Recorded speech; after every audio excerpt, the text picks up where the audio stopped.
Fala pessoal, meu nome é Ícaro e hoje nós iremos continuar com nossas séries de vídeos trazendo alguns mitos e quebrando alguns paradigmas a respeito de temas importantes da nutrição. Hoje nós vamos falar sobre as frutas, né? Um tema que se tornou tão polêmico aí, sobre frutas engordam, dá problema no fígado, não dá problema no fígado. E já adiantando, pessoal, vou explicar para vocês hoje o porquê não precisamos ter esse medo de consumir frutas. São alimentos muito nutritivos e eles são muito importantes na dieta equilibrada. Vamos lá? Bom, pessoal, a primeira coisa que nós precisamos entender é que a molécula de frutose, aonde ela estiver, sempre vai ser frutose. Então não existe diferença entre a molécula de frutose da fruta e a molécula de frutose, por exemplo, de um refrigerante rico em açúcar. Tá? Mas, para entender isso, nós precisamos compreender algumas coisas. Vamos lá. Nós temos nos carboidratos os disacarídeos e os monossacarídeos. O nosso intestino ele só vai conseguir fazer a absorção de monossacarídeos. Então, tudo que for de disacarídeos para cima que chegar no intestino, o seu corpo vai precisar quebrar por meio de enzimas para conseguir absorver. Né? Então, o que nós temos de disacarídeos? Maltose, sacarose e lactose. E de monossacarídeos, que é o que de fato o corpo vai absorver, nós temos glicose, frutose e galactose. Ou seja, o que cair dessa parte aqui no seu intestino, o corpo vai quebrar com enzimas nesses aqui. Só que cada um desses é composto por esses. Imaginem esses como blocos maiores e os monossacarídeos são pequenos blocos que constituem esses outros. Por exemplo, a maltose, quando ela é quebrada no seu intestino para ser absorvida, ela é quebrada em duas glicose. A sacarose, que hoje é alvo do que nós vamos falar, quando ela é quebrada no seu intestino, ela é quebrada em glicose e frutose. A lactose é quebrada em glicose e galactose. Aqui nós já podemos ver que a glicose sempre está presente. E aí, dependendo se é maltose, sacarose ou lactose, vai haver moléculas de frutose e galactose. Normalmente, pessoal, na alimentação é mais comum que nós vamos consumir alimentos dessa parte aqui. No intestino é que ocorre a quebra em monossacarídeos, que são moléculas mais simples que a gente consegue absorver. Né? Então esse é o primeiro ponto importante, porque a maior parte da frutose que nós consumimos da alimentação hoje, né, no mundo atual, ela está na parte de sacarose, que é o que, Ícaro? O açúcar de mesa. Então é por isso que muitas vezes, de forma errada, as pessoas acabam dizendo que o consumo de frutose está associado à obesidade, está associado a problemas hepáticos, né? Porque eu já vi muitas pessoas atestando, eu vi estudo tal, que a frutose está associada a problema hepático e ao aumento de peso. Só que a grande questão é, de fato, se você comer mais sacarose, mais açúcar de mesa, mais refrigerante, comidas açucaradas, você vai estar ingerindo mais glicose e frutose também. Mas aí é a questão. E como as frutas possuem frutose, acabou se extrapolando e as frutas receberam essa culpa pelo aumento de obesidade, né? E também por problemas hepáticos. Então aqui, pessoal, o que é que nós podemos entender? De fato, é a mesma molécula, é a mesma frutose que tem na fruta, é a mesma frutose que tem no refrigerante, no açúcar de mesa. Mas por quê? A nossa alimentação atual, de uma pessoa que não faz dieta, que não tem hábitos saudáveis, normalmente ela é rica em sacarose, né? Açúcar adicionado. E o teor de frutose dentro da sacarose é 1000 vezes maior do que o das frutas. A segunda coisa que nós precisamos entender é o que é que vai acontecer com essa frutose para gerar essa preocupação. Depois do intestino, né, imagine que essa partezinha aqui é o intestino que está fazendo essa quebra por meio das enzimas. Após ser absorvido no intestino, esses monossacarídeos eles se direcionam principalmente para o fígado, né? Imagine que isso aqui é um fígado, e a maior parte desses monossacarídeos eles são metabolizados via hepática, né? Principalmente a frutose. Qual é a grande questão?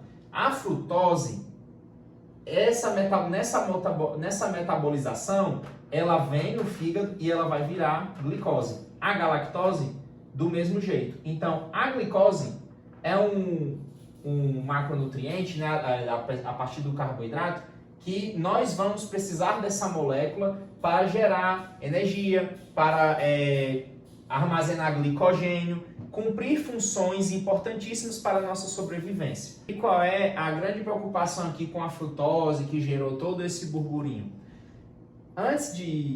Entendam, pessoal, o nosso corpo precisa de glicose. E essa glicose vai cumprir 3 funções principais. A primeira é gerar energia e atender a demandas energéticas urgentes, funcionamento do sistema nervoso central, hemácias.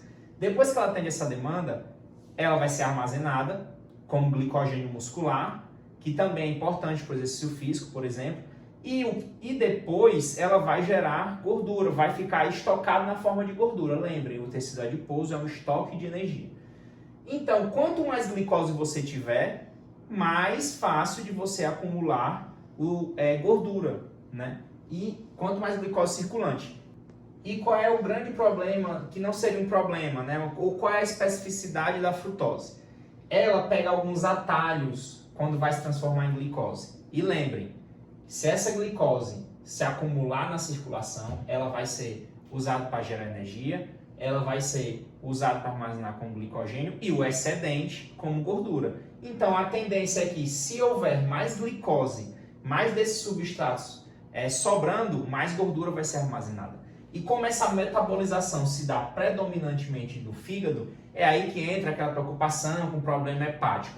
E a frutose, ela pega atalhos nas vias de metabolização da glicólise e ela acaba se convertendo em glicose ou em energia, né, mais rápido. Então, essa é a grande preocupação em torno do consumo de frutose. De fato, a frutose ela vai virar glicose mais rápido e em uma alimentação com excesso calórico, ela vai acumular e virar gordura. E isso é importante, pessoal. Lembrem que eu falei, alimentação em excesso calórico.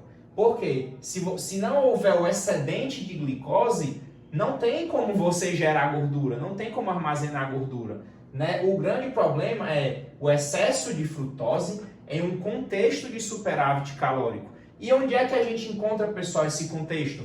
Numa alimentação ocidentalizada, rica em industrializados.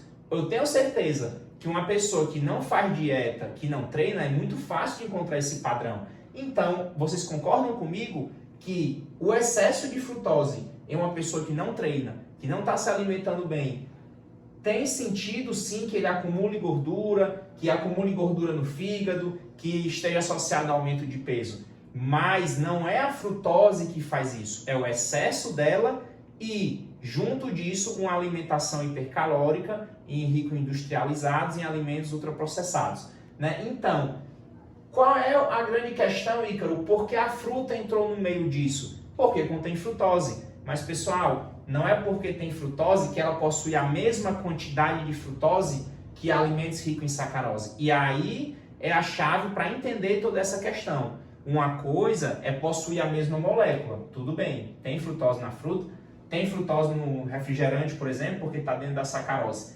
Mas a quantidade é muito diferente. As frutas não têm só frutose.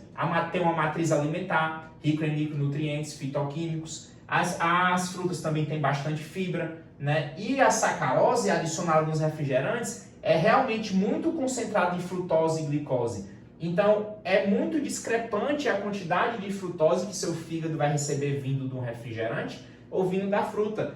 Existem muitos motivos para que a frutose vindo das frutas, né, ajude na redução de peso, como controle de saciedade, né, o padrão de alimentação mais saudável. Então, o problema, pessoal, não é as frutas, é a frutose em excesso e dentro de uma alimentação desbalanceada. Não podemos isolar nem culpar as frutas e nem culpar a frutose e nem mesmo a sacarose, porque o consumo de refrigerante, por exemplo, dentro de uma alimentação de déficit calórico, não vai gerar o excedente. Então, se não há o excedente, não tem essa preocupação, né? Óbvio que o ideal é uma alimentação equilibrada, rica em fibras, alimentos integrais. Mas por que eu estou dizendo isso? não podemos pegar um único fato e confiar em tudo que vemos por aí. As frutas jamais, de forma alguma, vão ter culpa em fatores como obesidade e problemas populacionais. Muito pelo contrário, o uso das frutas é muito importante na nossa alimentação e elas estão associadas à redução de peso, à melhora de marcadores de saúde e melhora de qualidade de vida. Então não precisa mais se preocupar, se você for comer fruta, de que a fruta engorda, a fruta faz mal, dá problema no fígado. Pessoal, isso não existe. Existe frutose ali, mas essa frutose que nós devemos nos preocupar é a frutose em altas quantidades, dentro de alimentos ricos em açúcar adicionado e se a alimentação estiver desbalanceada. Então, é um conjunto de fatores. Antes de isolar em um a um, em nutrição, nós não podemos isolar um único fator e sair inferindo ali julgamentos, mas sim avaliar o contexto, a pessoa e como aquilo se dá em determinado momento. Tá bom, pessoal? Então, espero que tenham gostado, né? E vão comer as frutas de vocês sem medo.